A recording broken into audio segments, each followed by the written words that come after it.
Acts 28, the last chapter before Romans. Acts 28, I read from the Institute for Scriptural Research, the ISR, because it takes a direct translation from Hebrew to English, Greek to English, and Aramaic to English. Yah is the Elohim of the heavens and the earth, the first and the last and the only, and he's an extremely jealous El. He's so jealous that he doesn't even want the names of idols or mighty ones to come to our lips. And Yah is short for YahWeh, Yahweh, Yod-He, Vav-He. It's like saying Dan, Daniel, Daniel with an E. What is the difference? And does matters when people say that Phil, Bob, Sam, and Aaron are the same name, because no, they're not, and no one in their right mind would ever believe that. And only a fool would believe that a hammer could force its creator to do anything, and there was no letter J in the Hebrew, Greek, or Aramaic text, because the letter J is about 600 years old, while the son of Elohim, Yehoshua, died on a stake for the sins of all of humanity over 2,000 years ago, and a direct translation from Hebrew to English, Yehoshua is Joshua, and I strongly believe that the son of Elohim's name, Yehoshua, means Yahweh is salvation. Excuse me. 28.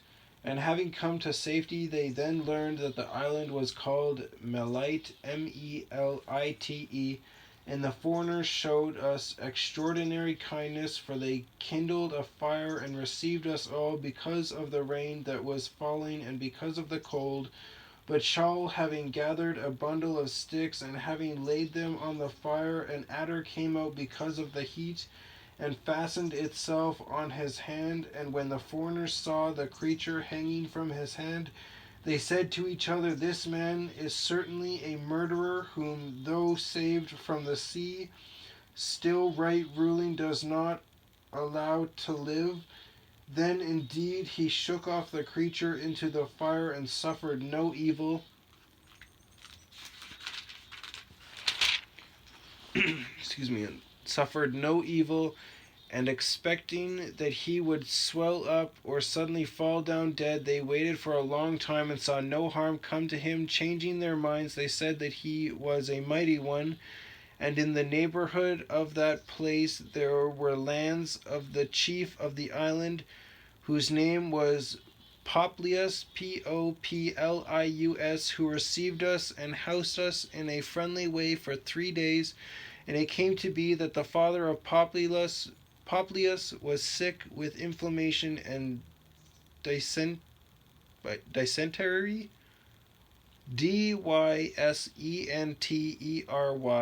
Shaul went in to him, and having prayed, he laid his hands on him and healed him. And when this took place, the rest of those of the island who had diseases also came and were healed, who also respected us in many ways. And when we were setting sail, they provided us with our needs. And after 3 months we set sail in an Alexandrian ship which had wintered at the island, and whose figurehead was Dioscuri, Dioscuri. There's an A on it, which means twin brothers who were sons of Zeus, named Castor and Pollux. They were tutelary deities of sailors. Tutelary? Tutelary. But again, Greek, paganism, very close ties. And having landed in Syracuse, Syracuse, we strayed 3 days, from which place we went round and arrived at Rhegium, Rhegium, and after 1 day the south wind blew, and the second day we came to Puteoli, Puteoli, where we found brothers and were invited to stay with them 7 days, and so we went toward Rome. And when the brothers there heard about us, they came to meet us as far as Forum, Forum, of Appius, Appius, and 3 taverns.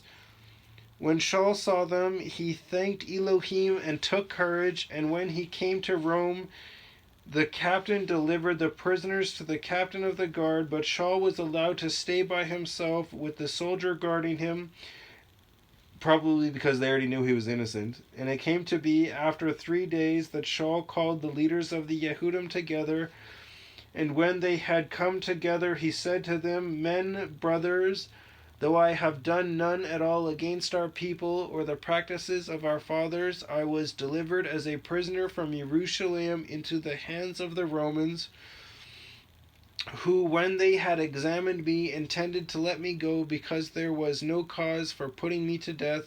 But the Yehudim spoke against it, and I was compelled to appeal to Caesar, not that I had any accusation against my nation. This, therefore, is the reason I called for you to see you and speak with you. It is because of the expectation of Israel that I am bound with this chain. And they said to him, We neither received letters from Yehuda concerning you, nor have any of the brothers who came reported or spoken whatever wicked about you, and we think it right to hear from you what you think, for indeed concerning this sect we know that it is spoken against everywhere. And having appointed him a day, many came to him where he was staying, to whom he was explaining earnestly, witnessing about the reign of Elohim, and persuading them concerning Yehoshua from both the Torah of Moshe and the prophets, from morning until evening. And some indeed were persuaded by what was said, but some believed not, and disagreeing with one another, they began to leave. After Shaul had spoken one word, the set-apart spirit rightly spoke through Isaiah, Yeshayyahu, the prophet, to our fathers, saying, Go to this people and say, Hearing you shall hear, but by no means understand, and seeing you shall see, but by no means perceive.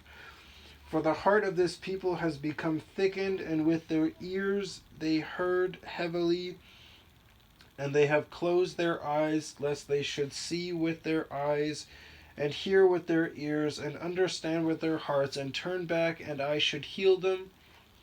Therefore let it be known to you that the deliverance of Elohim has been sent to the nations, and they shall hear. And when he had said these words, the Yehudim went away and had a great dispute among themselves. And Shaul stayed 2 entire years in his own rented house, and was receiving all who came to him, proclaiming the reign of Elohim, and teaching about the Master Yehoshua Messiah, with all boldness, unhindered.